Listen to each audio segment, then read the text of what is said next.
Madrasa o'qib chiqqandan keyin inson farishta bo'lib qoladimi? Madrasaga kirdingizmi? Nima qiladi u yerda? Kim bo'ladi u yerda bitirganlar? Qanaqa kasb qilasiz? Sizga birov qiz beradimi? Madrasa axloq o'rgatadi.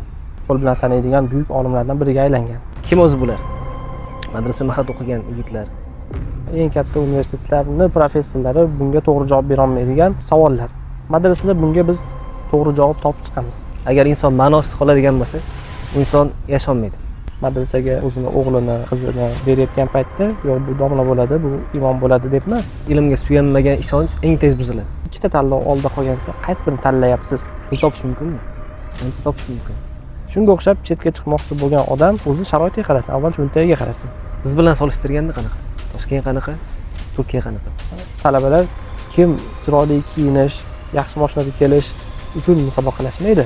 Nimasini sog'inamiz? Insof bilan ayting deb savol berishsa menga agar halol yo'lni tanlayaptimi, halol rizq topishni yoki ko'proq pulni tanlayaptimi? o'qiyman deydi Turkiyada. Nimaga o'qiysan?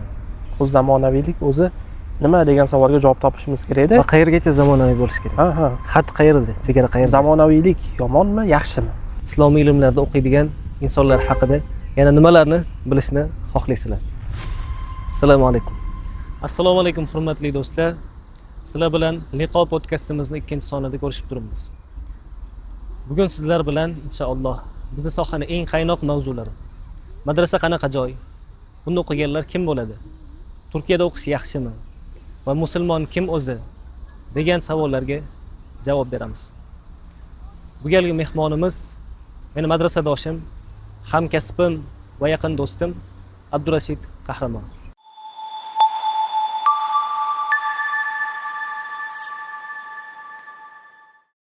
Assalomu alaykum hurmatli do'stlar.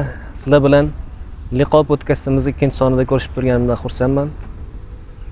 Bugungi samimiy suhbat uchun yaqin do'stim, qadrdonim, hamkasbim va madrasadoshim Abdurashid do'stimizni taklif qilganmiz. Abdurashid do'stimiz bilan ancha yillardan beri qadrdonmiz. Madrasada birga o'qidik. Bitta sohadan ketdik. Yo'llarimiz tutashdi.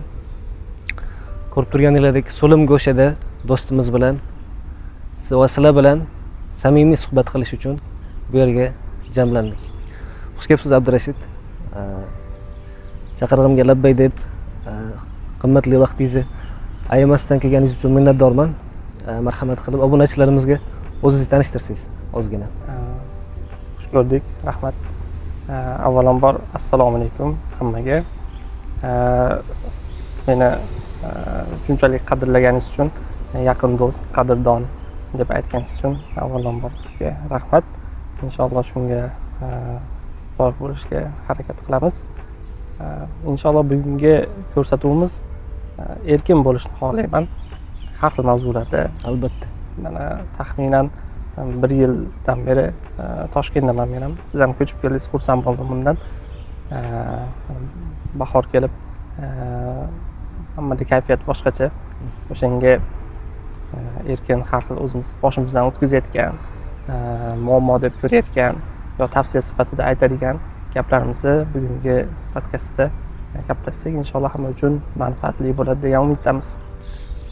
To'g'ri aytasiz, shubhasiz erkin suhbat tarafdoriman. O'shaning uchun ham sizni chaqirdik. O'shaning uchun ham shunaqa lokatsiya tanladik. Haqiqatda erkin suhbat bo'lish uchun albatta. Va aynan sizni chaqirishimiz sababi biz siz bilan madrasa o'qidik. Bitta yo'nalish bo'yicha ketdik islomiy ilmlarda.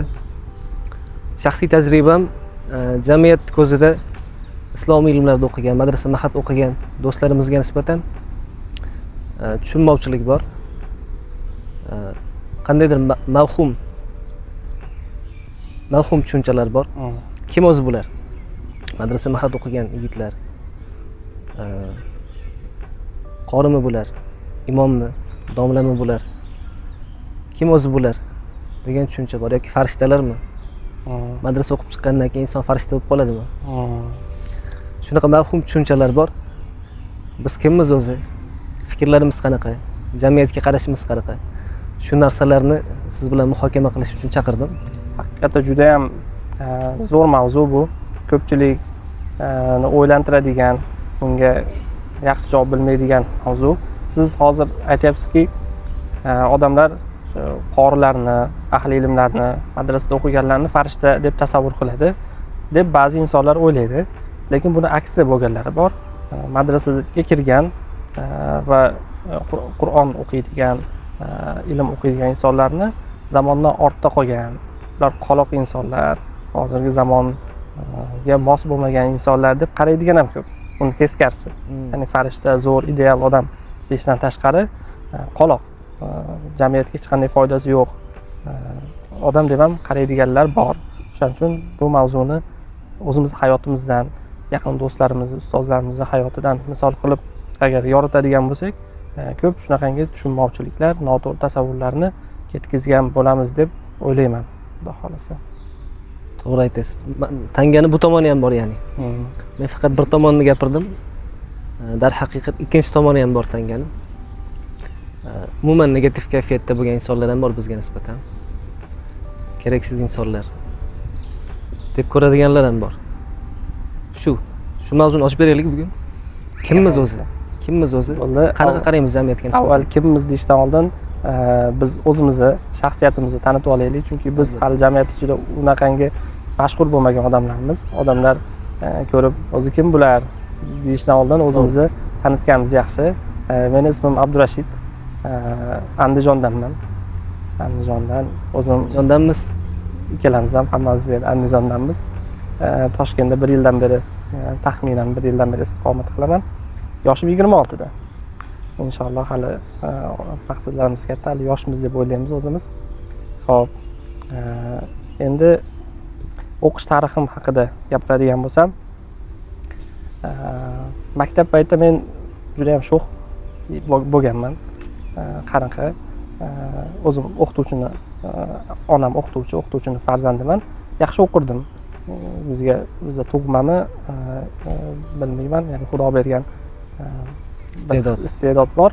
Ya'ni maktabda hamma fanni yaxshi o'zlashtirganman. Ayniqsa aniq fanlarda hech ham qiyinchilik sezmaganman. Butun sinfdoshlarim matematikani eng qiyin fan deb ko'rishsa, men uchun eng oson fan matematika bo'lgan o'sha paytda. Va matematikadan, tarixdan olimpiadalarga qatnashganman. Va shu bilan bir qatorda maktabda eng bezori, eng sho'x o'quvchi edim. Shunaqa bo'lib, oxirgi bitiruv yillariga yaqinlashganda yana ham bu narsa kuchayib ketgan. Bunga sabab atrof muhit, do'stlar, keyin sport bilan shug'ullanish sabab bo'lgan deb o'ylayman. Shunaqa bo'layotgan paytda men dadam madrasaga o'qishga kiritish haqida menga aytgan. Ya'ni sen maktab bitirib taklif bildirgan. Taklif bildirgan, madrasaga o'qishga kir degan. Men boshida tushunmaganman, u qayer, qanaqa joy. Endi haqiqatan biz tarix kitoblarida o'qidik, oldin masjid, madrasalar bo'lgan deb o'rta asrlardagi shu ma'lumotlarni o'qigandan keyin, ha, demak shunaqa joyda o'qiymiz ekanda deganman. Nimalar o'qitishini bilmaganman. Keyin dadam qiziqtirgan, unga tayyorgarlikni boshlaganmiz. Tayyorlab ham shu maktab fanlaridan bo'lgan, bilasiz, ingliz tili, tarix, ona tili. Shuning uchun ularda qiyinchilik sezmaganman va Alloh nasib qilib madrasaga o'qishga kirib ketganman. Ya'ni madrasaga o'qishga kirish bu boshqacha baxt. Albatta. 200 ta 300 ta odam kamida topshirsa, biz kirgan yili 24 ta odam qabul qilgan xolos. O'sha 24 tadan 12 tasi bo'lib kirganman. Va biz 23 ta bitirganmiz, bir kishi chiqib ketgan. Ya'ni shunaqangi Alloh baxtga erishtirdi. Boshida shu aytganimdek, ozgina sho'xlik bor edi, bezorlik bor edi va shu boshqa fanlarni ham yaxshi o'zlashtirganim uchun dunyoviy sohani olib ketishga, o'qib shu sohada rivojlanishga menda katta iste'dod, imkoniyat bo'lgan. Chunki niyatim oldin diplomat bo'lish. Aytganingiz. Sal oldin gaplashdik. Nima boshqa soha, masalan, SMI bo'lishga kimlardir qiziqtirgan meni. Keyin davlat xodimi bo'lishga. Yana ozgina bozor ko'rganimizda, bizni oilamiz tijorat bilan shug'ullanadi. 2 yilcha bozorda yurganimda pul topishga qiziqqanman. Ya'ni bunda men yaxshi natijaga erishganman. 13-14 yoshli bola, ya'ni yaxshigina pul topardim. Bozorda obro'ga erishganmiz, o'zimiz yangidan do'kon ochganmiz, yaxshi rivojlantirganmiz. Bo'ladigan bola, ya'ni hamma sohada bo'ladi. Shunaqa bo'lsa kerak. Rosa pul topish avjiga chiqib, rosa bu sohaga qiziqib turganimda dadam meni madrasaga qiziqtirgan. Keyin o'qi shu yerda, bizni oilamizdan ham, avlodimizdan ham bir ilmli odam chiqsin degan. Ya'ni boshqa farzandlarga bu gapni gapirmagan. Akamga, mendan keyin ukamlarga, boshqa qarindoshlarga ham bu gap aytilmagan, faqat menga aytilgan. Nima uchun? Dadam menda iste'dod ko'rgan bunga. Keyin o'sha yoshlikdan ibodatga yo'naltirganda, ibodatga mahkam turganmiz. O'sha 8-9 yoshdan namozni o'rgatishgan. O'zim yopishib, ichimdan chiqib o'qiganim uchun, demak bunda o'sha diniy yo'nalishga bir qanaqadir iste'dod bor deb ko'rganda, meni madrasaga yo'naltirgan, tayyorgarlik ko'rib kirganman. Kirgandagi birinchi maqsadim, o'ta madrasaga kirishdan maqsadim, mayli ozgina o'qiy, 4 yil ekan u, 4 yil o'qiy, baribir 3 yil kollejda ham o'tadi vaqtim. O'qib, oz-moz ilm o'rganib, Qur'on o'qishni o'rganib chiqaman-da, savdoyimni davom ettiraman. Erta kundan 18-19 yoshda bitirsam, mashina olaman, uy quraman, uylanaman degan maqsadda kirganman. Lekin Imom G'azoliyni aytganidek, Alloh taolo bu ilm olishda kim ilmga kiradigan bo'lsa, boshqa niyatda kirsa ham Alloh uning niyatini o'zgartirib qo'yar ekan. Imom G'azoliyning ham hayotini bilsangiz, ular yoshligida yetim qoladi. Akasi Ahmad, o'zining ismi Muhammad bo'lgan. Keyin bir otasini yaqin do'stini qo'lida biroz tarbiya ko'rishadi. Otasi qoldirgan meros bilan oz-moz hayot kechirishadi, lekin tugaydi u. Hali otasini do'sti, birodari ham kambag'al odam bo'ladi. Ularni keyin borib madrasaga qo'yib keladi. Shu yerda tirikchiliklarni o'tkazinglar. Adashmasam ovqat beradi. Maishat yaxshiligi uchun shunga havas qilib kirishadi. Imom G'azoliy ham bo'ldi, ishlamaymiz ekan, ovqat bor ekan deydi-da, shu yerga kiradi. Lekin ozgina vaqt o'tgandan keyin niyati o'zgaradi. Ya'ni Alloh taolo niyatini o'zgartirib qo'yadi va bilganingizdek Hujjatul Islom darajasiga yetadi. Juda ham katta tarixdagi eng sanoqli qo'l bilan sanaydigan buyuk olimlardan biriga aylangan Hujjatul Islom. Ya'ni ko'pchilik u odamni tasavvufda ko'proq taniydi, ya'ni sufiy tasavvuf ilmining olimi deb, lekin juda ham mavzuiy olim bo'lgan. Ya'ni ko'p qomusiy olim deb aytaylik-ku.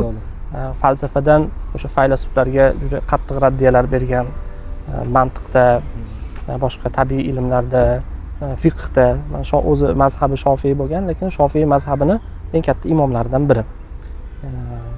Ya'ni shunaqangi madrasaga kirgan paytimizda birinchi niyat boshqacha bo'lgan, keyin Alloh taolo o'zgartirib, keyin ilmga shunaqangi oshno qilib qo'ydiki, madrasani bitirayotgan paytda Allohning fazli tavfiqi bilan eng yaxshi o'qigan talabalardan biri bo'lib bitirdim.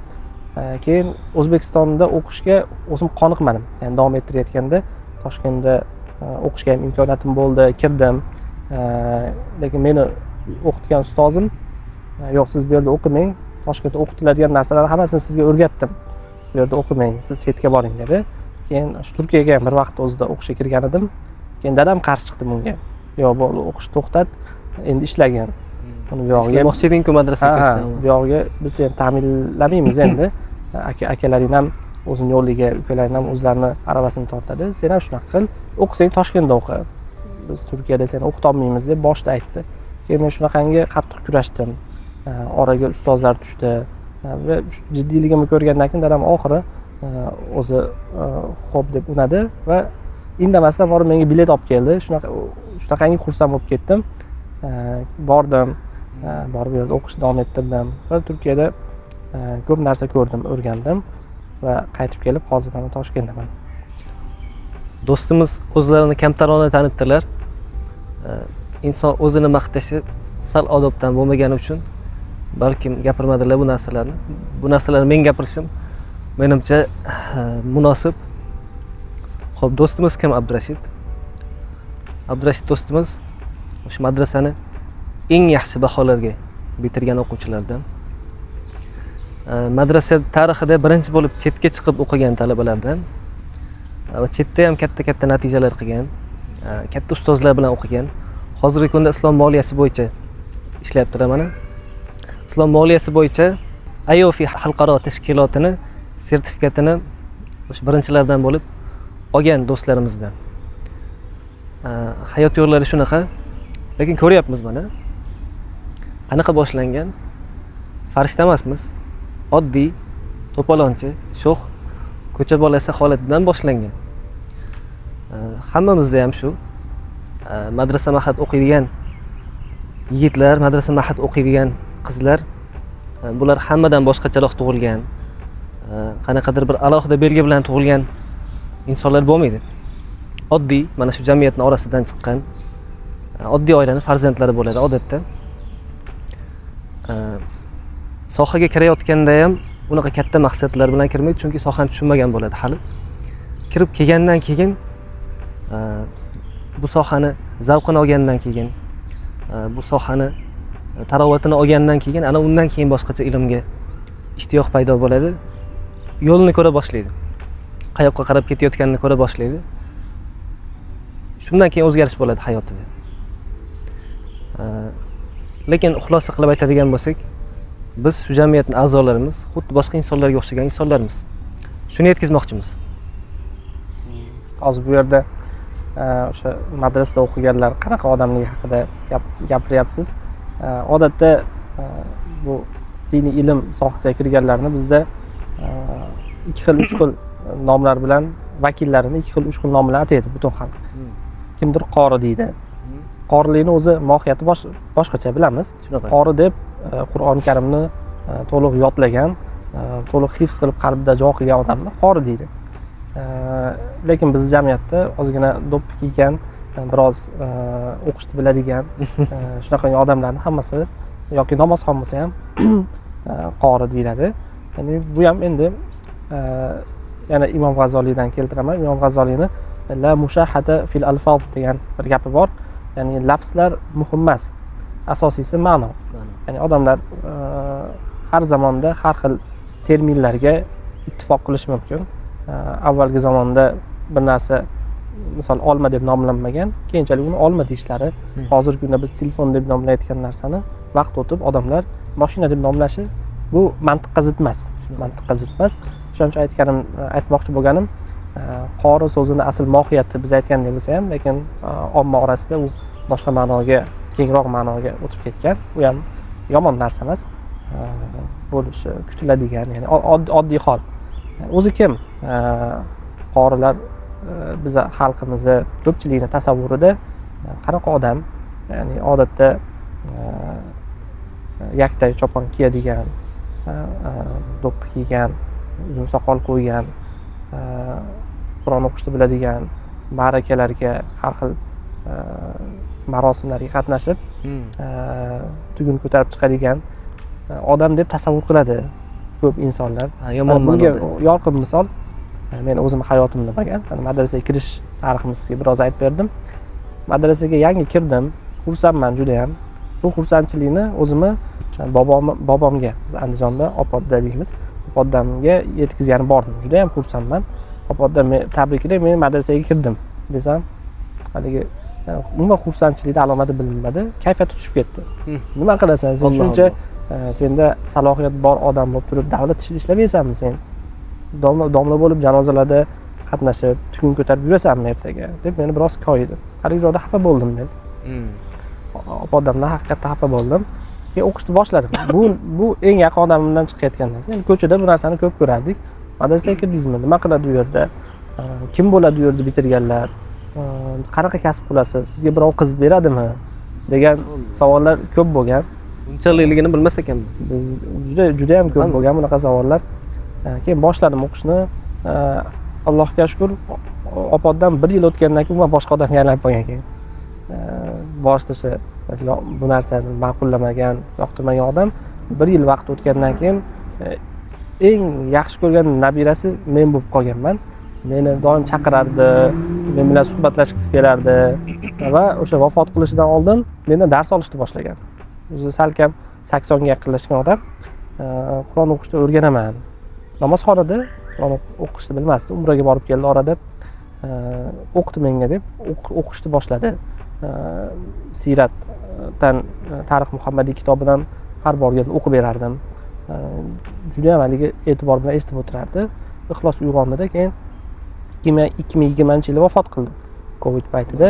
Shu vafot qilayotgan paytida oxirgi so'zlari Abdurashidga rahmat degan so'zni aytgan. Alloh, Abdurashidga rahmat, u o'qidi, bizga dars berdi, qolgan nevaralarimni o'qitdi, ya'ni biza sulolaga bir juda ham katta foydasi tegdi degan gapni qanchalik aytib o'tgan. Shu shu meni eng katta yutuqlarimdan biri deb o'ylayman shuni. Madrasani beradigan eng katta narsasi mana shu joyda do'stimiz aytdilar, mana madrasa axloq o'rgatadi. Shu axloqiga maftun bo'lib, beradigan axloqini yaxshi ko'rib insonlar farzandini olib kirishga harakat qiladi madrasaga. Va bu men o'ylayman bugungi kunda eng muhim narsa. Al-axloqu qabla al-ilm. Ilm bugun bor. Bugun hamma joyda ilm serob. Ilmni xohlagan joyimizda topishimiz mumkin. Ilmga yetish vosilalari juda ham ko'payib ketdi bugun. Lekin axloq juda tanqis, eng noyob narsaga aylanib qoldi. Mana shu axloqni qayerda olish mumkin, qayerda o'rganish mumkin deb so'rashsa bizdan biz aytamiz, farzandingizni madrasaga olib kiring. Madrasada topasiz axloqni. Va mana shu axloq farzandingiz axloqli bo'lishi shunaqangi katta narsaki, buni o'sha farzandini axloqli bo'lgandan keyin ko'rganlar juda yaxshi tushunadi. Farzandingiz puldor bo'lishi yaxshi. Lekin farzandingiz axloqli bo'lishi ishoning bundan o'tib ketadi. Bundan ko'ra baland turadi. Axloq qayerda sotiladi deysa, axloq madrasada sotiladi. Hop, madrasaga kirdik. Kirgandan keyin aytgandek atrofdan savollar ko'p kelishdi boshladi. Endi nima qilasan? Tirikchilik nima bo'ladi? Bu yerda bitirib kim bo'lasan? Diploma qayerga o'tadi degan savollar har doim tinimsiz kelardi. Moddiyat qanaqa bo'ladi bu yog'i? Ha, xuddi shunaqa edi. Bu narsa o'zimni ham qiynardi, to'g'risi. Erta rostdan yangi kirgan paytimda bu yerda bitirsam kim bo'laman deb, lekin menda o'sha bizning tijoratimiz bo'lgani uchun unchalik katta g'am bo'lmagan, ya'ni bitirsam tijoratni davom ettiraman degan boshida niyat bo'lgan. O'shaning uchun kim bo'lishga, qanaqa lavozim, kasb egallashga unchalik qiziqmaganman. O'zi haqiqatda bu muhim savol. Madrasani o'qiganlar, bitirganlar kim bo'ladi? Real savol. Real savol. Bu haqiqatda berilishi kerak bo'lgan, odamni o'ylantirish kerak bo'lgan savol. Hop, madrasa o'zi nimani o'rgatadi? Madrasa bu ilm o'rgatadi, haqiqiy ilmni o'rgatadi. Qanday ilm? Sizga bu dunyoni mohiyatini, dunyo o'zi nima bu? Dunyo boqiy bo'lmagan joy. Haqiqiy diyor qayerda? O'shani o'rgatadigan. Bu dunyoda yashashdan maqsad nima? O'shani madrasa o'rgatadi bizga. Endi bu narsani biz agar to'liq anglab madrasadan chiqadigan bo'lsak, to'g'risi biz uchun hamma narsani eshigi ochiladi deb o'ylayman men. Hamma narsani eshigi ochiladi. Chunki bu juda ham chuqur falsafiy savollar, falsafiy mavzular. Bu dunyoda nima uchun biz yashayapmiz? Ertaga qayerga boramiz? Biz qayerdan keldik? Bu savollar kerak bo'lsa, hozirgi kunda eng katta oliygohlar, eng katta universitetlarning professorlari bunga to'g'ri javob bera olmaydigan savollar. Madrasada bunga biz to'g'ri javob topib chiqamiz. Chunki madrasada bizga e'tiqodni o'rgatadi ustozlar. To'g'ri e'tiqodni. E'tiqod degan nima kiradi uning ichiga? Bu dunyo haqidagi va oxirat haqidagi, butun koinot haqidagi to'g'ri e'tiqod degani bu. Juda zo'r gap. Ozgina so'zingiz bo'lsa mayli. Diniy ulamolarning gaplaridan dalillar keltiradigan bo'lsak, ularning gaplarini ko'p ham aytadigan bo'lsak, siz aytgan narigi diniy soha vakillariga negativ qaraydigan insonlarga baribir bu narsa dalil bo'la olmaydi. Ularni qanoatlantira olmaydi. Psixologiyani ustunlari bo'lgan kishilar bor. Inson psixologiyasini maktabini qurganlar bor, zamonaviy psixologiyani. O'shalarning orasida nemis olimi bor, Alfred Adler. Shu kishidan iqtibos keltiraman. Ma'nal haya. Arabchada o'qidim u kishining kitobini. Ma'nal haya degan kitobi bor. Hayot ma'nosi nimada o'zi? Juda katta kitob. Lekin shundagi qisqa jumla shu kitobda umumiy ma'nosini ifoda qiladi. Insonning hayotidan hamma narsani olib qo'yish mumkin. Hamma narsani olib qo'ysa inson yashab ketaveradi.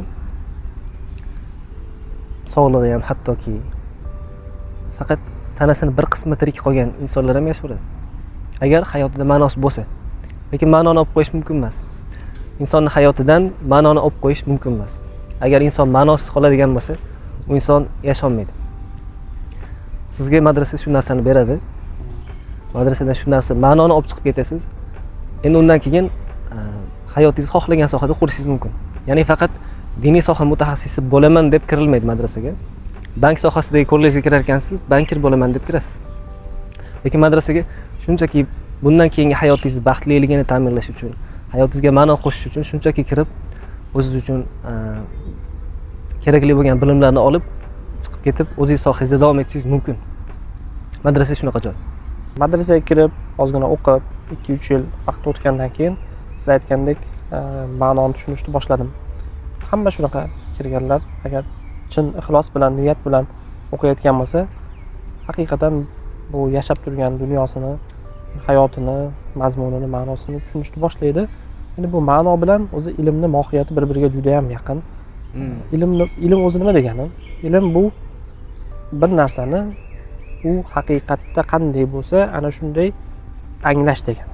Ilmni ma'nosi shu o'zi. Ma'rifatu shay'in ala ma huwa bihi. Ala ma huwa alayhi yoki ya'ni voqeda, real hayotda u narsa asli qanday bo'lsa, ana shunday siz to'g'ri tushuna olishingiz bu ilm deyiladi. Masalan, mana kamerani oldi yumaloq. Biz shu yumaloqni yumaloq deb ko'rayotgan, e'tiqod qilayotgan, bilayotgan bo'lsak, demak bu ilm. Agar buni biz 4 burchak desak, 3 burchak desak, bu ilm hisoblanmaydi. Shu sababdan ilm nima uchun o'rganiladi desa, hamma narsani haqiqatini bilish uchun. Ilmdan maqsad shu bo'lishi kerak. Ilmdan agar maqsadni siz bir dunyoga erishish, moddaga erishish, qanaqadir kasbkor qilish, ilmdan o'sha oliy maqsadingiz shu bo'lsa, demak siz to'silgan odam hisoblanasiz. Ya'ni ilmni haqiqatini tushunmagan, ilmdan nasibasi bo'lmagan inson bo'ladi bunday odam. Ya'ni madrasa bizga shu narsani o'rgatdi, ma'noni, ilmning mohiyatini va ana shu ilmning mohiyatini tushungandan keyin to'g'risi menga ma'lum bir kasb, qanaqadir yo'nalish, soha muhim bo'lmay qoldi. Ya'ni asosiy narsa men hamma narsani haqiqatini tushunay, hamma narsani rost tushunay. O'shaning uchun Payg'ambarimiz alayhissalom bir duo o'rgatganlar: "Ey Allohim, bizga haqni haq qilib ko'rsat va unga ergashishni nasib qil. Botilni, ya'ni nohaq narsani nohaq qilib ko'rsat, undan saqlanishni bizga nasib qil" degan ma'nodagi bir hadis bor. Ya'ni bu juda ham katta maqom, katta nasiba deb men o'ylayman. Inson uchun Alloh tomonidan berilgan eng katta ne'matlardan biri aql va ilm. Ya'ni madrasa bizga shu narsani berdi va bu nima bu? Bu oxirgi g'oya, final emas bu, ya'ni o'sha joyga yetib hamma narsa tugamaydi, balki bu boshlanish. Boshlanish deb hisobladim men. Ya'ni bizga madrasa kalitni berdi-da, mana kalit, bu bilan borib xohlagan eshiginglarni ochinglar degan narsani berdi. Shunaqa. O'shandan keyin Alloh nasib qilib yana o'qishni davom ettirdik va shu holatga yetib keldik. Asosiy biz boshlagan mavzu madrasa o'zi nima beradi, uni bitirganlar kim bo'ladi degan narsani gaplashib turdik. Mana ilmni haqiqatini tushungandan keyin odam o'z-o'zidan ilmdan qaytib to'xtab qolmaydi. Har qanaqa ilmni o'rganishga ishtiyoqi oshib ketadi va ko'ryapmiz, bizni qancha do'stlarimiz, sheriklarimiz madrasani bitirib har xil yo'nalishlarda davom etdi.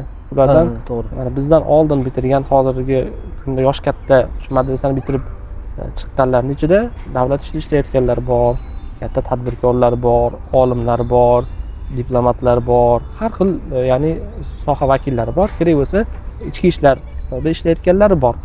Men bu narsani yana ham yaqqol Turkiyaga borganda ko'rdim. Ya'ni bizda nisbatan baribir tasavvurlar sal cheklangan bo'lgani uchun Turkiyada ham madrasalar soni juda ham ko'p. Bilsangiz, ularda madrasa demaydi-da, Imom Xatib maktabi deydi Turkiyada. 5-mi, 6-sinfdan boshlanadi u maktab o'quvchilari. Oddiy maktab va Imom Xatib maktablari bor, o'shanga o'tadi. Bu yerda dunyoviy fanlar bilan birgalikda diniy ilmlar o'rgatiladi. Davlat ochgan uni haqiqiy ruxsat berilgan qonuniy joylar, ham dunyoviy ham diniy ilmlar o'rgatiladi. Endi o'sha yerda bitirganlar kelajakda kim bo'ladi? Eng yorqin misolini bilasizmi? Eng yorqin misol bunga Turkiyaning prezidenti hozirgi. Recep Tayyip Erdo'g'an. Turkiyaning prezidenti o'sha madrasadan chiqqan odam, madrasa unga shu narsani bergan, shu energiyani, shu kalitni berganda, shuning orqasidan hozir prezident bo'ldi. Atrofidagi odamlar ham xuddi shunday. Hozirgi kunda Madrasani bitirib prezident bo'lish ham mumkin. Mumkin. Hozirgi kunda ana shu Turkiyani yana misol qilib keltirsak, ular texnologiyada mana eng ilg'or davlatlardan biri. O'sha kashfiyotchilari, olimlari ko'pi madrasani bitirgan odamlar. Juda ham ko'pi. Shu narsani borib haqiqatda o'zim guvohi bo'ldim, ko'rdimda, o'ylab, demak bizda ham shunday qilsa bo'ladi. Ya'ni kimdir madrasaga o'zini o'g'lini, qizini berayotgan paytda, yo'q bu domla bo'ladi, bu imom bo'ladi deb emas, balki maqsadni katta qilib berish kerak. Madrasa bu aytganimizdek boshlang'ich, kalit beradigan joy. Undan keyin sizga juda ham katta eshiklar, yo'llar ochiladi va sizda katta potensial, imkoniyat, energiya paydo bo'ladi. Ya'ni o'sha prezident bo'lish mumkin, undan katta odam bo'lish mumkin va har xil sohalarni egallash mumkin.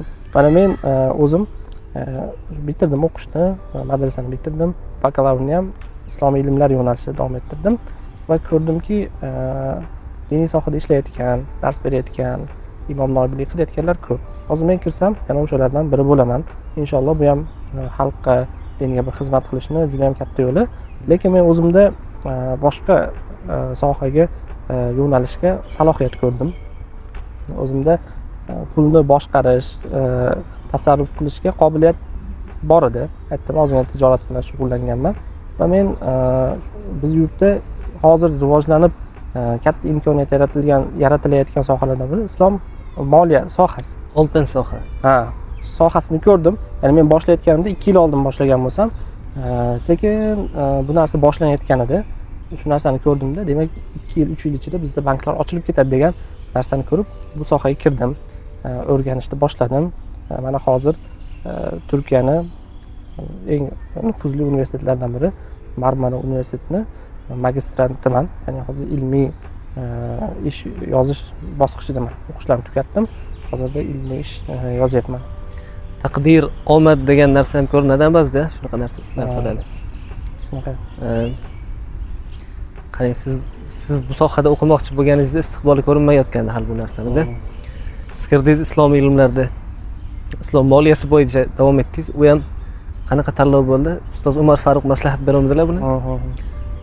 Yo'q joydan, ya'ni omadda endi.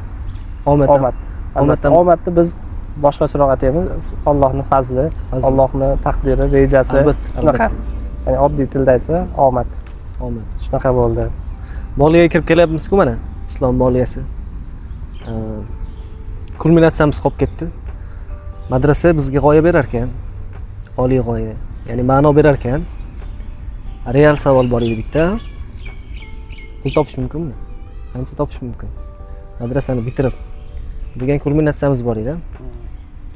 Shunga urg'u berib o'tib ketsak, kichkinaroq nimadan kattaga sakrash qilgan bo'lamiz. Kichkina moliyadan katta moliyaga. Shu yerda bir narsani aytmoqchiman. Inson nimadan behojat bo'lsa, o'shani amiriga aylanadi, o'shani egasi, o'shani boshqaruvchisiga aylanadi. Bizga bu islomiy ilmlar, ya'ni madrasa nimani berdi? Bu moddaga qul bo'lmaslikni o'rgatdi. Moddiyatga, pulga, ya'ni dunyoning matohlari deb aytamiz. Bu narsaga qul bo'lmaslikni o'rgatdi. Qachonki bir narsadan siz haqiqiy behojat bo'lsangiz, behojatlik unga hojatingiz bo'ladi, ishlatasiz. Pulga bizga hojatimiz bor, uyga hojatimiz bor, mashinaga. Lekin o'sha narsani quliga aylanmasangiz,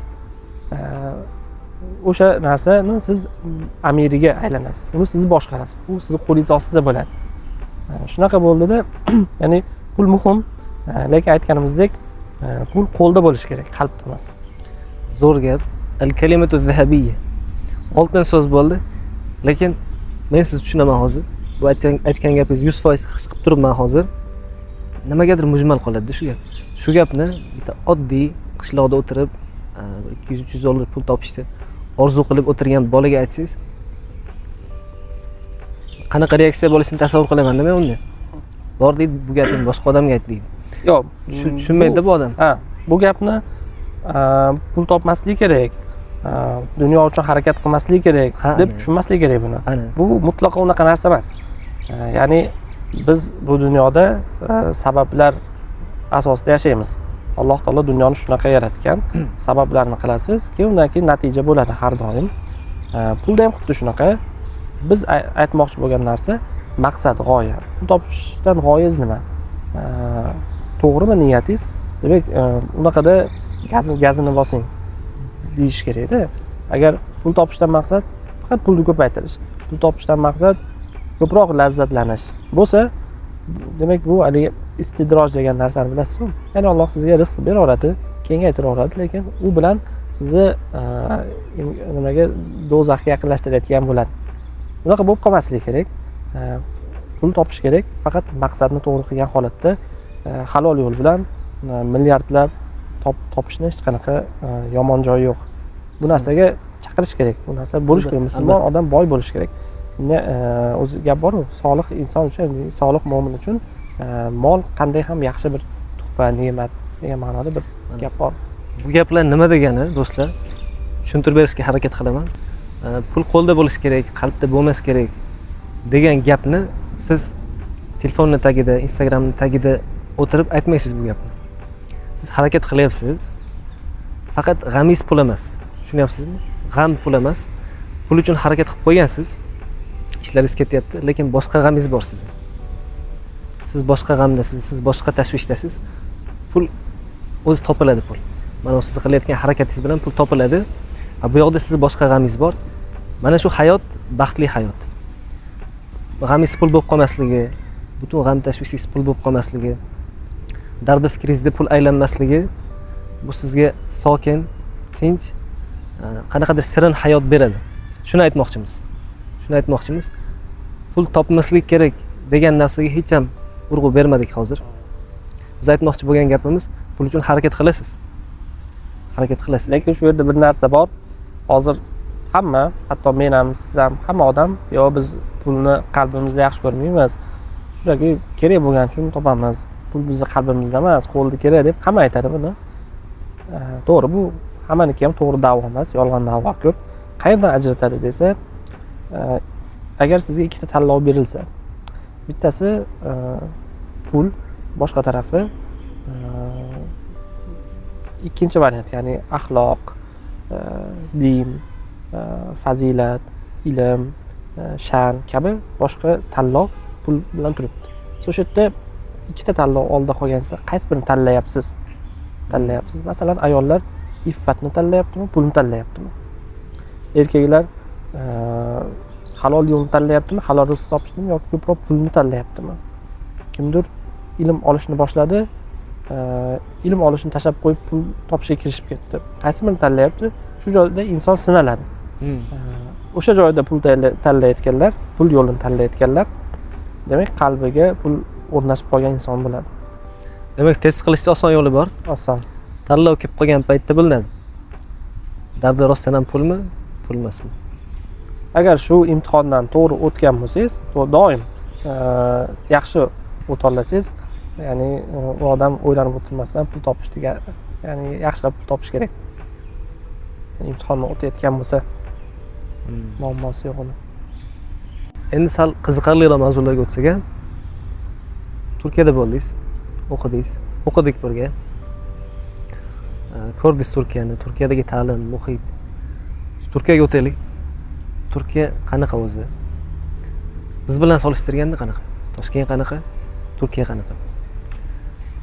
Nima afzalliklari bor? Ya'ni tavsiya qilasizmi? Haqiqatni aytish kerak. Turkiya bizdan rivojlanishda oldinda. Turkiyadan o'rganadigan narsamiz juda ham ko'p. Plyuslari deymiz-ku. Turkiyaniki juda ham ko'p. Hamma sohada, diniy sohada bo'lsin, dunyoviy sohada bo'lsin. Men Turkiyaning ta'limini yoqtirdim, ko'p foyda oldim. Boshqalarga ham tavsiya qilaman. Oddiy bir misol aytadigan bo'lsam, kutubxonalar. Men Turkiyada kutubxonadan hech ham qiynalmaganman. Toshkentda endi Navoiy kutubxonasini, yana bitta ikkita kutubxonani aytishyapti, lekin kelgandan beri kutubxonalarga yolchimadim hali. Sal qiynab muammo bor. Turkiyada to'g'risi bepul birinchidan pul sarflamaysiz. Dars qilish uchun hamma sharoit bor. Sharoitdan tashqari muhit bor, ilmiy muhit. Shu universitetlarga borsangiz, talabalar kim chiroyli kiyinish, yaxshi mashinada kelish uchun musobaqalashmaydi.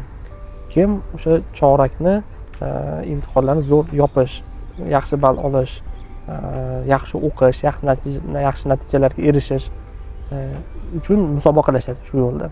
Shunisi bor. Undan tashqari Turkiyada oddiy rasmiy universitet bilan birgalikda qo'shimcha unga yordam bo'ladigan darslar juda ham ko'p. Ayniqsa biz sohamizda mana men borib bakalavrni Istanbul Sabahni Zaim universitetida o'qidim. Turkiyani eng nufuzli xususiy universitetlaridan. Vaqf universiteti deydi buni. Istanbuldagi ham kampusi juda ham katta, o'qish sifati eng yuqori, ustozlari eng yaxshi ustozlar bo'lgan Turkiyani sanoqli universitetlardan bittasi. Eng qimmat universitetlardan Qimmat desak ham bo'ladi. Ha, shunday. Alloh nasib qilib burs bilan, ya'ni grant bilan o'qish nasib qilgan menga 75% grant, ya'ni 4dan 1ni to'lardik. O'shaning uchun bizga unchalik og'ir tushmagan. Universitetni kutubxonasi ham bilmadim, bu yerdagi bizdagi ancha-muncha hukumat binolaridan katta desak ham bo'ladi. Kutubxona haqida bitta gap aytib o'tsam maylimi? Ha. Turkiyani nimasini sog'inardingiz? Insof bilan ayting deb savol berishsa menga agar kutubxonalarini deb javob bergan bo'lardim. Xuddi shunaqa. Ayniqsa haligi chorak oxirlari, ya'ni Turkiyada imtihonlar, viza, final deydi-ku. O'shunaqa paytlar kelganda universitetlarni kutubxonalari 24 soat ishlashga o'tadi. Bilasizmi shuni? 24 soat. 24 soat. 24 soat. Yashasa bo'ladi. 24 soat. Albatta uni kafesi bo'ladi, hojatxonasi bo'ladi, namozxonasi bo'ladi. Hamma sharoit bor. Nima kerak bundan tashqari? 24 soat kirib, tekin internet, kerak bo'lsa ovqatlargacha bepul bo'ladi. Sho'rva beradi, simit beradi, kofe, choy beradi, bepul. Ya'ni kelib dars qilsanglar bo'ldi degan sharoit yaratib beradi. O'shalari juda ham foyda qilgan. Shunaqa Turkiya ta'limi haqida meni fikrlarim ijobiy. Endi kamchiliklari bormi desa, kamchilikdan xoli joyini o'zi bormi? Hamma joyda kamchilik bor. Misol uchun bizning yutug'imiz nimada? O'zbekistonni bizda axloq, madaniyat birmuncha saqlanib qolgan. Madrasalar hali ham borligini balkim shu mevasi. Ha. Shu tomondan biz qadriyatlarimiz dunyoning boshqa joylarida bizdagidek qadriyat topilmasa kerak, saqlanib qolgan. Turkiyada ya'ni siyosat o'ta demokratik, kuchli bo'lgani uchun hammaga erkin imkoniyat bor. Bu narsa yaxshi deb hisoblayman. Ochiq yo'l. O'zi din shu-yu, hammaga yo'lni ochib beradi. Xohlaganinglarni tanlanglar. Dindor bo'laman deganga ham zo'r sharoit, dinsiz bo'laman deganga ham senga ochiq yo'l deyiladi. Universitetlarda ham aralash muhit. Talabalarning ichida ham unaqasi ham bor, bunaqasi ham bor.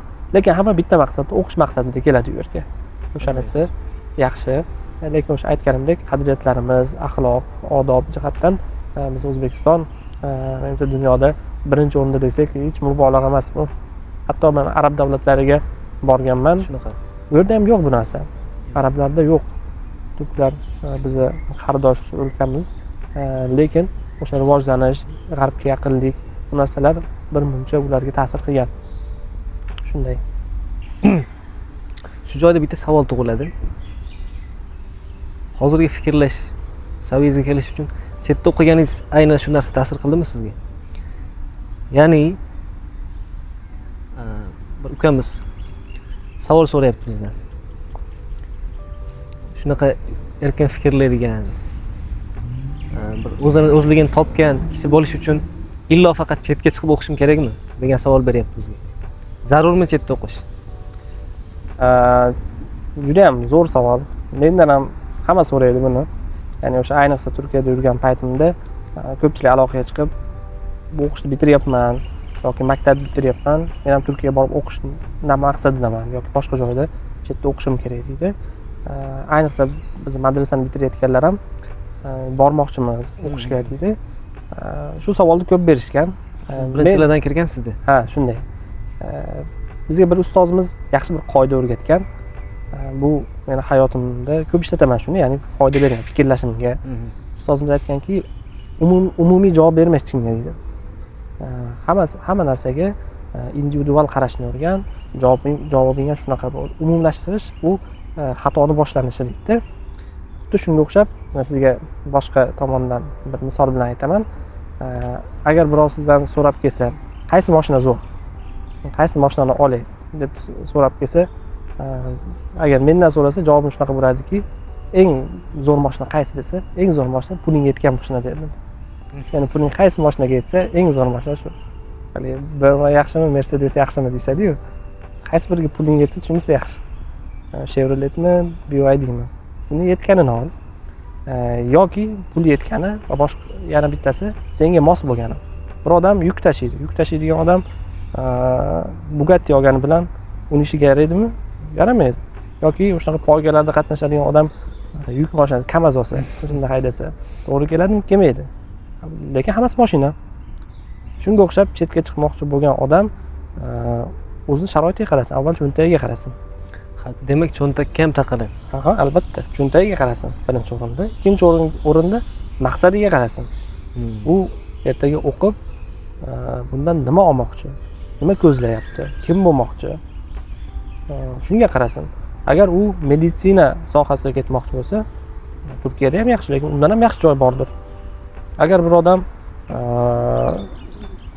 diniy sohada o'qimoqchi bo'lsa, Turkiya yaxshidir unga, yo Misr yaxshidir, yo O'zbekiston yaxshidir, qarasin. Ya'ni shunga o'xshab kimgadir Rossiyada o'qish yaxshi, kimgadir Angliyada o'qish yaxshi, kimgadir Amerikada o'qish yaxshi. Kimlar uchundir O'zbekiston eng ideal joy. Shu joyda bitta javob bergan bo'lardim. Bitta nuqta bor shu joyda yana.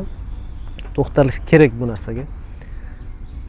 Turkiyani filmlarda ko'rib, dengizlarga maftun bo'lib, o'sha kemalarda yurishga maftun bo'lib, havas uchun Turkiyada o'qishni xohlayotganlar bor. Ta'limda ishlaymiz-ku. Siz ham dars bergansiz, men ham dars berganman. Yosh kichikroq ukalarimizda, singillarimizda ko'p kuzatiladi. Havas uchun Turkiyaga borib o'qish. O'qiyman deydi Turkiyada. Nimaga o'qiysan? Dengiz bor. Havas uchun borish qanchalik mantiqli? Havas qilgan joyga borish kerak. Lekin albatta o'qish uchun emas. Bir yilda o'qishingizga qancha pul ketadi? Taxminan 10 ming, 15 ming dollar pul ketadi. O'shani 10 dan birini bitta mashina sarflab, sayohat qilib, maza qilib dam olib kelish kerak. Bunaqa maqsaddagi odam. Shunaqa. Men Turkiyaga ketishimdan oldin ustozlar, yaqinlar qo'rqitgan. Ayniqsa biz vodiyda bilasiz, ba'zi qarashlar bor, chetga chiqqan odam adashadi.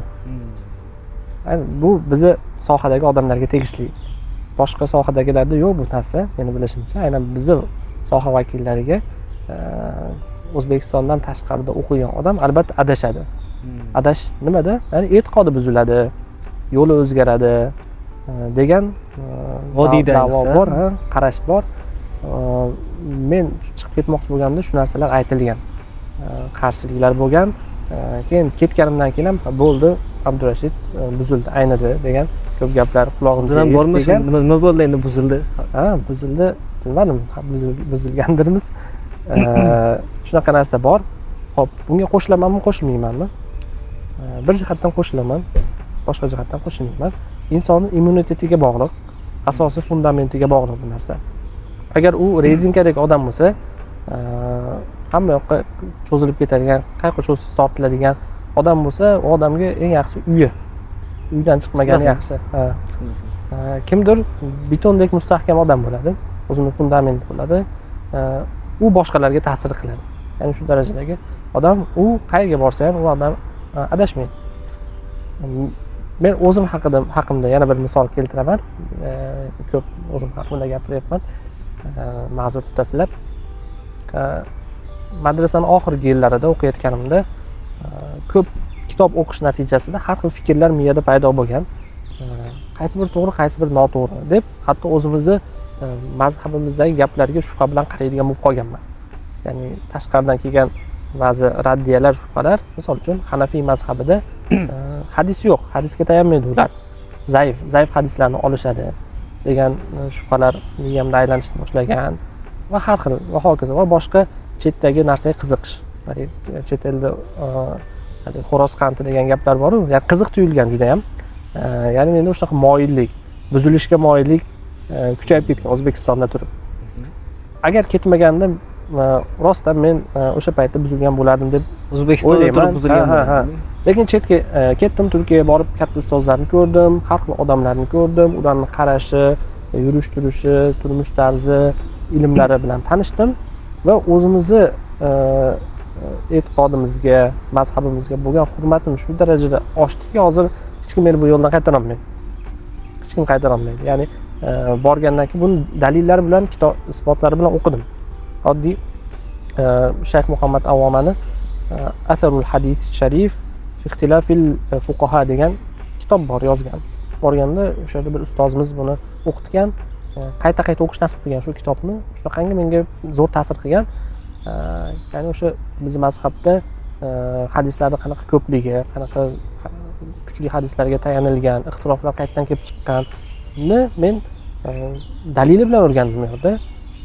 Siz ishonchingiz ilmga tayanadi. Ha, Ko'r-ko'rona emas. yo'q, shu Shunchaki narsani muhabbatdan emas, Ha, ilmga tayangan Albatta. ishonch. Bu buzilmaydi bu pozitsiya. hmm. Ko'p aytaman, bu gapni siz aytgan misollarni o'zimiz sohadagilar tushunadi, faqat men tushunaman sizni. Sal umumiylashsak, bu o'zi umumiy qoida. Ilmga tayanmagan, ilmga suyanmagan ishonch eng tez buziladi. Buni fanatizm deydik-ku. Fanatizm. Har doim shunaqa. Bugun bir narsaga fanat bo'lib turgan odam ertaga boshqasiga fanat bo'ladi. Muhabbatni, emotsiyani bu joyda ahamiyati yo'q unchalik. Shunchalik muhabbatli bo'lib turgan bo'lishi mumkin bitta narsaga, lekin o'shandan eng tez sovib ketib, boshqa narsaga fanat bo'lib qoladiganlar ham o'shalar bo'ladi. Ilmga tayanmagan chunki ular kamondan o'q chiqib ketgandek chiqib boshqa narsaga borib uriladi. O'sha muhabbatini boshqa narsaga qiladigan bo'lib qoladi-da. Ilmga tayanmagan faqat fanatli qilib bizniki eng zo'r, biz eng zo'rmiz deb turgan bo'ladi. Boshqa komandaga o'tib ham biz eng zo'rmiz deya oladi. Lekin ilmga tayangan ishonch buzilib ketmaydi ancha-munchaga. Shunaqa. Endi yana bir tomoni bor. O'sha men aytdim-ku, chetga chiqqan odam buziladi, ayniydi degan gaplar eshitganmiz. Endi nimaga qarab ular baho berishgan? Bizni fikrlashimiz, gaplarimizga qarab emas. Ko'proq tashqi ko'rinishimizga qarab baho berishgan. Shu haqida ham ozgina gaplashib o'tib ketsak, o'zi ahli ilm, qori, mulla, domla odam qanaqa turish kerakmi? Qanaqa kiyinish kerak? Qanaqa bo'lish kerak? Soch qanday bo'lish kerak? Ko'ylagi qanday bo'lish kerak? degan bir mavzuni ochsak. Bu juda ham qaynoq mavzuga kiryapmiz lekin qora. Shunaqa. O'zi bilamizki, bu kiyimlar, hamma narsa urf-odat, madaniyatga bog'liq narsalar. Bog'liq narsa. 100 yil oldin moda bo'lgan narsa bugun moda emas. 100 yil oldin urf bo'lgan narsa bugun urf emas. Bu har doim o'zgarib turadi. O'shanga qarab ahli ilm, qori odam ham o'zining zamoniga moslashib yashash kerak. Bunda yomon joyi yo'q. Endi sunnatga muvofiqlik, dinning talabi qanaqa deyilsa, din bizga aynan oq kiyasan yo shunaqa tikilganini kiyasan, shuncha choki bo'lish kerak, tugmasi bo'lmasligi kerak va hokazo chegaralar berganmi yoki bizga umumiy yo'nalish qoida berganmi, shuni tushunib olishimiz kerak. Biz sunnatga nima mos keladi? Sunnatga avratni to'sgan, to'g'rimi? Avratni to'sadigan, odamlarni o'ziga jalb qilmaydigan, ajratib turmaydigan va insonni o'zi kiyim ziynat bo'lib insonni sha'nini to'kmaydigan. Hani bitta ibora bor, xorqul muruva deydi. Muruvvatni, insonni sha'nini tushirmaydigan kiyim kiyish, ana shu men sunnat deb bilaman shuni. Ayniqsa ilmli odamga, olimga, qoriga yarashadigani shu. Har doim bu butun zamon uzun chakmonda yoki sallada bo'lish shart degan qoida yo'q deb bilaman. Umumiy qoidalar bor, shularga bo'ysunsak sunnatni bajargan bo'lamiz, ya'ni. Ha, xuddi shunday. Masalan, oldingi zamonlarda ko'chada ovqat yeyish odamni muruvvatini to'kuvchi bir ish hisoblangan. Ko'chada ovqatlanish. Agar birov ko'chada ovqatlanib turganini ko'rsa, o'sha odamni gapini olishmagan, hadisini olishmagan. Jarh bo'lgan. Ha, shunaqa bo'lgan. Yoki bir zamonlar bosh kiyim kiymasa, shunaqa bo'lgan bo'lishi mumkin. Va hokazo u zamondan, urf-odatdan kelib chiqadigan narsa. Masalan, kimni tik turib ovqatlanayotgan bo'lsa, shunaqa bo'lgan. Endi hozirgi zamonda nima? Buni ham chegaralari bor bizda. Bir odam rangli, ahli yozuvli, yengi yo'q kiyimlar kiyayotgan bo'lsa, haqiqatda bu xorqul muruva deyiladi bu ham. Biz zamonimizda ham yoki sochini qanaqadir futbolchilarga o'xshatib, ahli yozuvlar qilib, ya'ni u ma'lum narsa. Lekin ko'pchilik o'xshagan, skromniy deb aytamiz-ku, shunday e'tibor tortmaydigan, odamni nizomli, tartibli ekanini ko'rsatadigan va avratlarini yopgan va yana bir muhim narsa bor, at-tashabbuh bil kuffar degan narsa bor. G'ayri dinlarga taqlid qilish, o'xshash shu narsani bildirmaydigan bo'lsa bo'ldi, bu musulmonning kiyimi hisoblanadi. Musulmonni yurish turishi ibodatidagi kiyimi shunaqa bo'ladi. Bizda ibodat kiyimi alohida, oddiy ko'chada yurishda kiyimi alohida deyilmaydi. Hammasi bir xil. Ya'ni shu asosiy shu qoidalarni bilib olsak, hozirgi kunda kostyum kiyish kofirlarga o'xshashmi, o'xshashmasmi? Zamonlar o'zgardi, u hamma kiyadigan bo'ldi. Bir paytlar bo'lgan shlyapa kiyish, kepka kiyish aynan o'sha kofirga taqlid qilish hisoblangan. Lekin hozirgi kunda ko'p narsa o'zgardi, bu narsalar ommalashdi. O'shaning uchun bu narsalarni ham insonlarni tahqirlash, ularni sinfga ajratish noto'g'ri deb o'ylayman. Bu albatta shaxsiy fikr. Kimdir ko'ngli to'lmasa, biz fatvo berganimiz yo'q.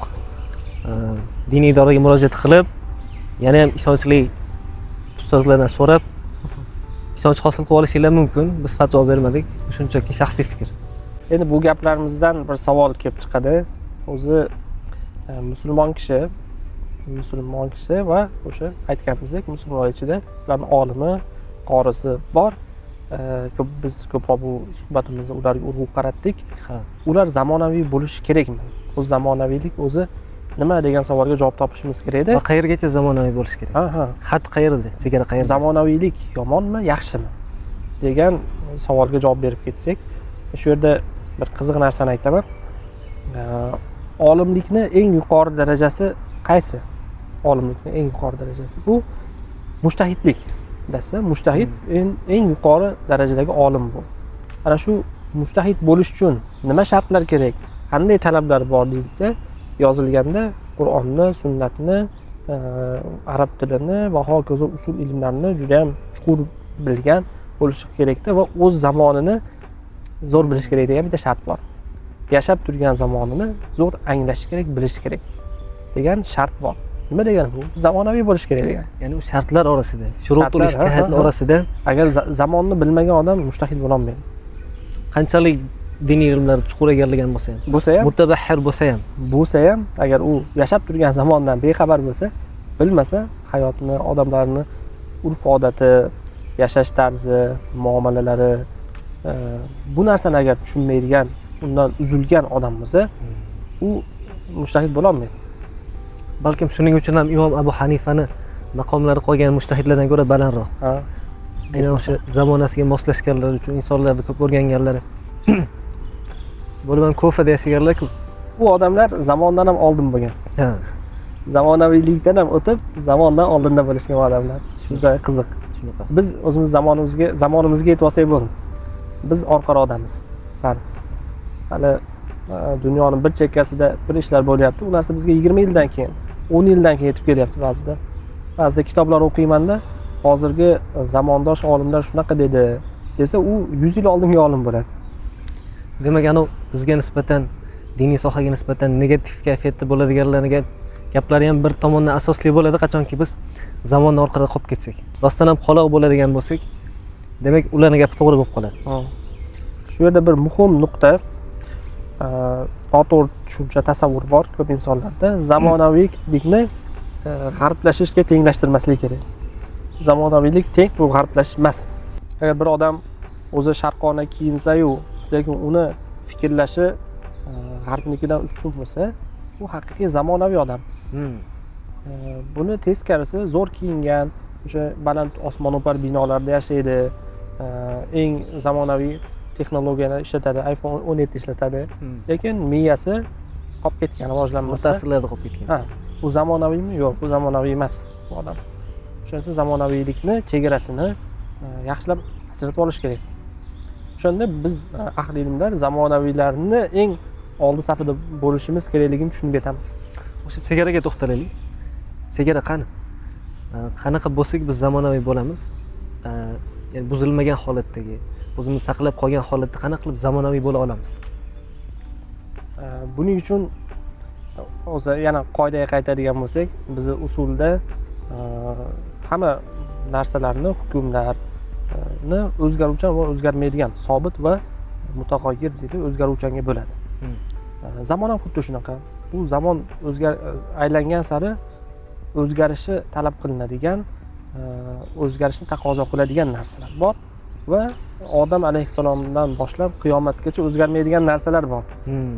O'shalarni agar ajratib olsak, shu zamonaviylikni chegarasini ajratishimiz mumkin. Misol uchun axloq. Axloq zamonaviylashmaydi. Kecha yaxshi bo'lib turgan, axloqli bo'lib turgan narsa bugun kelib uni teskarisi bo'lib qolishi mumkin emas. Saodat asrida qaysi axloq maqtalgan bo'lsa, bugungi kunda ham aynan o'sha axloq maqtaladi. Xuddi shunaqa. O'zgarib qolmaydi. Adolat har doim maqtaladi. Zulm har doim yomonlanadi. Yolg'on har doim yomonlanadi. Ular o'zgarishi mumkin emas. Nima o'zgaradi? Vositalar. Mashinalar o'zgaradi. Kameralar o'zgaradi. Texnologiyalar, bizni o'rab turgan bugungi yangiliklar bir ma'noda ulardan qolib ketishimiz mumkin emas, ya'ni. Yo'q. Biz bilishimiz kerak qaytanga nima yangi chiqyapti yoki biz qabul qiluvchi emas, biz ishlab chiqaruvchi bo'lishimiz kerak. O'sha texnologiyani ular chiqarganini o'rganish emas, biz o'zimiz texnologiya chiqarishimiz kerak. Undan ham baland bir daraja bor, bilasizmi buni? Yo'q. Qabul qiluvchi bor, iste'molchi bor, ishlab chiqaruvchi bor, keyin g'oyani beruvchi bor. G'oya beruvchi. Biz o'sha darajaga chiqishimiz kerak deb o'ylayman. Inshaalloh. Biz ishlab chiqarish ham bu xizmatkorlikda. To'g'ri. Undan ham balandi bor. Agar g'oyani siz muallifi bo'lsangiz, unda ishlashingiz ham shart emas. Hamma narsa sizni qo'l ostingizda, oyog'ingiz ostida bo'ladi. Biz o'sha darajaga chiqishimiz kerak. Mana shu gaplar bilan nimadir bera oldik deb o'ylayman. Zamonaviylik degan mavzu har doim mavhum qolib ketadi. Hamma o'sha biz aytgan gaplarni aytadi-yu, lekin davomini qo'shmagani uchun, sharhlab tushuntirib bermagani uchun har doim mug'liq bo'lib qolib ketib qoladi, yopiq bo'lib. Menimcha shu mavzu, shu narsaga javob bera oldik deb o'ylayman. Shuni o'zi katta foyda bo'ladi kuzatuvchilarimizga, inshaalloh. Agar gaplashib o'tirsak, hali uzoq o'tiramiz ekan. Nasib bo'lsa keyin yana buni davom ettirish niyatimiz bor. Albatta. Kuzatuvchi do'stlarimizga minnatdorchilik bildiramiz, bizni kuzatganlari uchun, vaqtlarini ayamaganlari uchun. Abdurashid do'stimizga alohida minnatdorchilik bildiramiz. Suhbat kuzatuvchilarimizga ham albatta inshaalloh manfaatli bo'ladi, lekin shaxsan meni o'zim uchun manfaatli bo'ldi. Ko'p narsa o'rgandim. Rahmat sizga. Ko'p narsa. Do'stlar, suhbatni kuzatdinglar. Inshaalloh manfaatli bo'ldi. Bugungi suhbatimiz juda ham to'satdan, fujaiy holatda tashkillandi. Tasodifiy holatda kelishib qolib, taxminiy mavzularda hech qanaqa tayyorgarliksiz gaplashdik. Sizlarga savol qoldirmoqchimiz. Yana nima mavzularni bilishni xohlaysizlar? Yana nima mavzularda gaplashsak sizlarga manfaatli bo'ladi? Shuni kommentga yozib qo'yishingizni iltimos qilamiz. Albatta bu suhbatning keyingi soni bo'ladi. Chunki juda yaxshi ketayotgandek, hali ancha gaplashishimiz kerak bo'lgan mavzular bor edi. Suhbatni shu joyda yakunlaymiz va albatta yozib qoldiringlar. Biz uchun muhim bu narsa. Nima mavzularni bilishni xohlaysizlar biz haqimizda? Islomiy ilmlarda o'qiydigan insonlar haqida yana nimalarni bilishni xohlaysizlar? Assalomu alaykum.